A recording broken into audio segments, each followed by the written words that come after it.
তো দেখো আমি সবে স্নান করে এসেছি, একদম জাস্ট স্নান করে বেরিয়েছি। তো আমার মনে হলো আমার স্পেশাল মানুষদের জন্য এটাই সব থেকে ভালো সময় ভিডিও শেয়ার করার।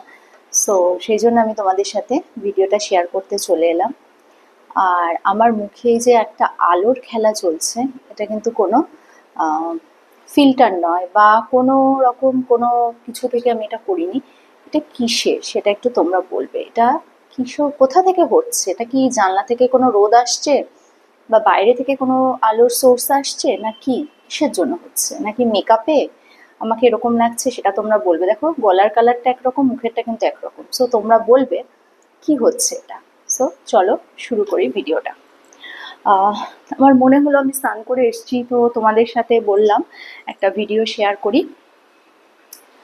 তো আমি এরকম, এই ড্রেসটা তোমরা আগেও দেখেছো অনেকবার। আবার মনে হলো এখন একটু হলো আমি ওয়েট লস করেছি, তোমরা বুঝতে পারছো সেটা এই ড্রেসটা পরা দেখে। তো এই ড্রেসটা পরে আমাকে কিরম লাগছে সেটাই তোমাদের সাথে আমি শেয়ার করতে এসেছি। ভীষণ কমফোর্টেবল জানো তো ড্রেসটা। নাইট স্যুট হিসাবে এটা ভীষণ ভালো। এটা নাইট স্যুট হিসাবে কিন্তু ভীষণই ভালো। আহ, আর এটা নিচে কিন্তু অবশ্য করেই আমি একটা সাইক্লিং টাইট পরেছি। দেখে নাও, দিস ইজ সাইক্লিং টাইট। হ্যাঁ, এটাকে অনেকে ইনার হিসাবে ইউজ করে, আমি আগের দিনের ভিডিওতেও বলছিলাম। আবার কিন্তু অনেকে এটাকে মানে এটার ওপরে আহ, কি বলবো, জিমের শর্ট ড্রেস পরে জিমেও যায়, বা এটার ওপরে কিছু পরে তারা যোগাও করে, বা এটা পরে কিন্তু সমুদ্রেও নামে অনেকে। সো দেখো আমার মনে হলো ওয়েট লসের পর একটু তোমাদের সাথে আমি শেয়ার করি। জানি এখন অনেকটা বাকি আছে জার্নি আমার ওয়েট লসে, কিন্তু তোমরা বলবে আমি কতটা ওয়েট লস করেছি, কারণ এই ড্রেসটা পরে তোমরা আমাকে আগেও দেখেছো আবারও দেখছো। সো এখন তোমরা বলবে। আর আরেকটা কথা বলি যে ব্ল্যাক না রেড, কোনটা আমার উপর বেশি ভালো যায়?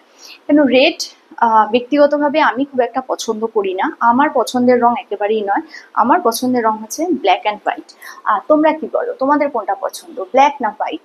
আর আমাকে কোনটা ভালো লাগে, ব্ল্যাক, হোয়াইট না রেড? একটু জানিও তো কোনটা আমাকে বেশি ভালো লাগে। ঠিক আছে, আর এই যে জিজ্ঞেস করলাম তোমাদের যে এই যে আলোর খেলাটা এটা কোথা থেকে হচ্ছে, সেটা কিন্তু তোমরা বলবে।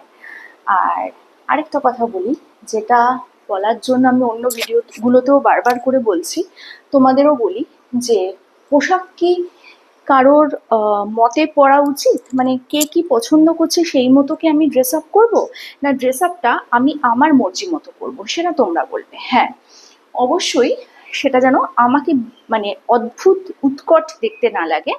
আমি যাতে কমফোর্টেবলি এবং কনফিডেন্টলি একটা ড্রেস ক্যারি করতে পারি, এটাই তো পোশাকের মূল মন্ত্র হওয়া উচিত, নাকি? পোশাক আমি লোককে জিজ্ঞেস করে করব আমি কি ড্রেস আপ করবো, আমাকে কোনটাই ভালো লাগবে। যেমন শাড়ি, আমি খোলামেলাভাবে শাড়ি পরতে পছন্দ করি, তোমরা জানো আমি খোলামেলা পোশাক পরতে পছন্দ করি। তো স্বাধীন দেশের স্বাধীন নাগরিকের এটুকু স্বাধীনতা নেই যে সে কি পোশাক পরবে, সে কতটা আহ, নিজেকে আহ, খোলামেলা রাখবে, সেটা তার পুরোটাই ব্যক্তিগত পছন্দ বা অপছন্দের ওপর সেটা ডিপেন্ড করে? সেই অধিকার কি তার নেই? এটা তোমরা আজকে কমেন্ট সেকশনে জানাবে। জানি আমার স্পেশাল যারা মেম্বার্স আছো, যারা স্পেশাল মানুষজন আছো, তারা জানো যে আমি কি বলতে চাইছি, সেটা কিন্তু কমেন্ট সেকশনে জানাবে। সো কেমন লাগছে সেটাও জানাবে। আর স্নান করে এলাম, ওর জন্য একটু বেশি ফ্রেশ লাগছে হয়তো, কারণ মুখে কিছুই দেওয়া নেই, ঠোঁটে লিপস্টিকও নেই।